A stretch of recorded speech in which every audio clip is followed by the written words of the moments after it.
नमस्कार, आपके साथ मैं हूं अनुज शर्मा और आज है 8 जून और 8 जून को हम वर्ल्ड ट्यूमर डे के तौर पर मनाते हैं। विश्व ट्यूमर दिवस आज है। WHO ने इसे 8 जून को वर्ल्ड ट्यूमर डे के तहत मनाता है। आखिर क्या है ये ट्यूमर, ब्रेन ट्यूमर, क्या इसके कारण होते हैं, क्या लक्ष्य होता है, क्या ये बीमारी है, ये सब जानने के लिए हमारे साथ मौजूद है मथुरा न्यूरो सुपर स्पेशलिटी के डॉक्टर साहब, डॉक्टर प्रवीण कुमार, जो MS हैं, गोल्ड मेडलिस्ट हैं, MBBS हैं। डॉक्टर साहब, सबसे पहले तो आपका बहुत बहुत स्वागत है अभी न्यूज़ में। क्या ये बीमारी है डॉक्टर साहब? सबसे पहले तो आप मैं चाहूँगा मेरे दर्शकों को बताइए बीमारी है क्या आखिर। नमस्कार, मैं doctor Praveen Kumar Nath, senior neurosurgeon, Mathura neuro super speciality hospital. और आज वर्ल्ड ब्रेन ट्यूमर डे पे हम ये सवाल जवाब का सिलसिला चालू कर रहे हैं। World brain tumour day basically सन 2000 में शुरू किया गया था बाय जर्मन न्यूरोलॉजिकल एसोसिएशन, और उनका पर्पज़ ये था कि इसकी अवेयरनेस बढ़ाई जाए, बिकॉज उस ज़माने में ब्रेन ट्यूमर इतना डायग्नोस नहीं होते थे, लोगों को इसके बारे में नॉलेज नहीं होती थी। तो 2000 में उन्होंने चालू किया। उसके बाद WHO ने 2010 में इसको international world brain tumour day बना दिया। इसका सिग्निफिकेंस ये है कि लोगों को, जो आम जनता है, उसको पता होना चाहिए कि ब्रेन ट्यूमर के सिम्टम्स क्या हैं, हमें क्या क्या प्रिकॉशन रखनी चाहिए, और अगर कोई वैसे सिम्टम आ रहे हैं तो हमें आगे कैसे चलना चाहिए। जितनी अवेयरनेस होएगी उतनी जल्दी डिटेक्ट होगा, उतनी जल्दी ट्रीटमेंट होगा और उसका रिज़ल्ट उतना ही अच्छा माना जाएगा। डॉक्टर साहब, बात करें तो ब्रेन ट्यूमर की, इसके कई भ्रांतियाँ भी हैं। लोग समझते हैं कि ज़्यादा सोचने से या फिर ज़्यादा रेडियस वगैरह जो है उनके पास करीब रहने से, गैजेट रखने से इसके प्रभाव पड़ते हैं, ये सिम्टम्स हो सकते हैं। क्या ये सिम्टम्स माने जा सकते हैं? अभी तक साइंस की तरफ से प्रूव हो चुका है सर? अभी 100% प्रूवन फैक्ट नहीं है हमारे पास, लेकिन जो लोग रेडिएशन जोन में रहते हैं उनमें ट्यूमर की सिग्निफिकेंस और प्रेजेंस ज़्यादा पाई गई। इसलिए पहले यही थॉट प्रोसेस आया कि इवन हम जो फ़ोन रेडिएशन यूज़ कर रहे हैं, या एक्सरेज और जो डिपार्टमेंट्स हैं जिनमें कि रेडिएशन ऑलरेडी है, या CT स्कैन भी कराने जाते हैं तो रेडिएशन होता है, भले उसमें एक्सरे की कंपैरिजन में रेडिएशन काफ़ी कम होता है CT स्कैन में। और इसी की वजह से MRI ब्रेन की इन्वेंशन की गई, जिसमें मैग्नेटिक फील्ड होता है, उसमें कोई रेडिएशन उस तरह का नहीं होता जो कैंसर कर सके। इवन हमारे मोबाइल फ़ोन से ट्यूमर की इंसिडेंस को अभी तक कोई डायरेक्ट कोरिलेशन नहीं है, बट फिर भी रिसर्चेज इन चीज़ों पे चल रही हैं। एक डॉक्टर साहब, ये भी है कि कोविड काल आया, मैंने देखा कोरोना काल आया, जब उसमें लोगों ने मेंटली प्रेशर बहुत लिया, क्योंकि तमाम अलग अलग तरह के कारण थे, चाहे लोगों का रोजगार छूटा हो, चाहे बीमारियां बढ़ी हों, चाहे फिर वो खुद कोरोना से ग्रसित हुए हों। तो क्या एक जो मेंटली प्रेशर कोरोना के टाइम पे पड़ा जनता पर, क्या उसके बाद ये बीमारी थोड़ी इंक्रीज हुई है? कोरोना एक महामारी के रूप में आया और उसने काफ़ी लोगों को नुकसान भी पहुंचाया, लेकिन कोरोना का direct link to brain tumour अभी तक प्रूवन नहीं है।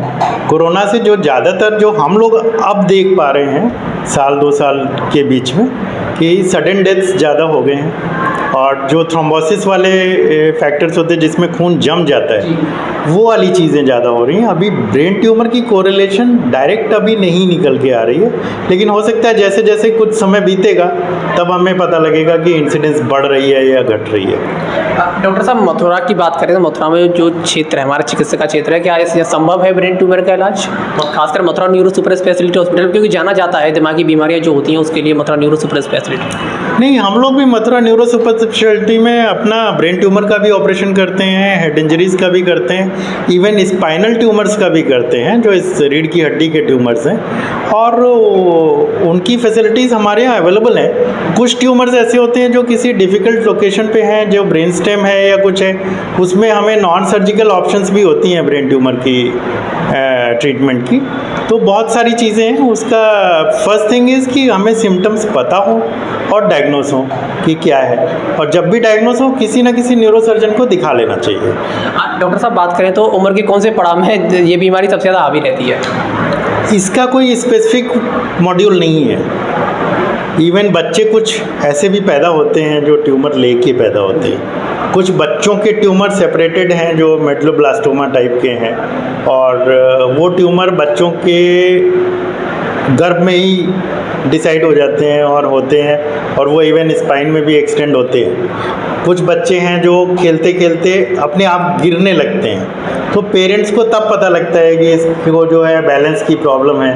When we get a CT scan या एमआरआई, तो उसमें कई बार मेडुलोब्लास्टोमा टाइप के ट्यूमर्स बच्चों में दिखते हैं। बड़ों में अगर बात करें तो अगर कोई भी बड़ा आदमी है, सपोज़ 17 साल का 18 साल का कोई लड़का है जिसको फर्स्ट टाइम अगर दौरा पड़ा है, तो हमारा फर्स्ट सस्पिशन जाता है कि ब्रेन ट्यूमर ना हो। दूसरा, पेट के कीड़े जो दिमाग में चले जाते हैं उसकी वजह से भी फर्स्ट टाइम सीजर्स होते हैं। तो उनमें सीटी स्कैन, एमआरआई या ये सब करके जांच करते हैं। अगर ट्यूमर निकलता है तो उसका अकॉर्डिंगली ट्रीटमेंट होता है। और डॉक्टर साहब, जब ये ट्यूमर कैंसर के तौर पर तब्दील हो जाता है तो ये कितना खतरनाक हो जाता है इसके बाद? ब्रेन ट्यूमर में हम दोनों चीज़ों को इंक्लूड कर रहे हैं। जो कैंसर वाले ब्रेन ट्यूमर हैं और नॉन कैंसर वाले ब्रेन ट्यूमर हैं, उनको हम बिनाइन ट्यूमर्स कहते हैं। ट्यूमर हम किसी भी गांठ को कहते हैं। तो बिनाइन ट्यूमर वो हो गए जो कैंसर नहीं है, जैसे मेनिंजियोमा है। मेनिंजियोमा एक टाइप का ट्यूमर होता है जो बहुत स्लो ग्रो करता है, कई बार बहुत बड़ा हो जाता है लेकिन हमें सिम्टम नहीं होते।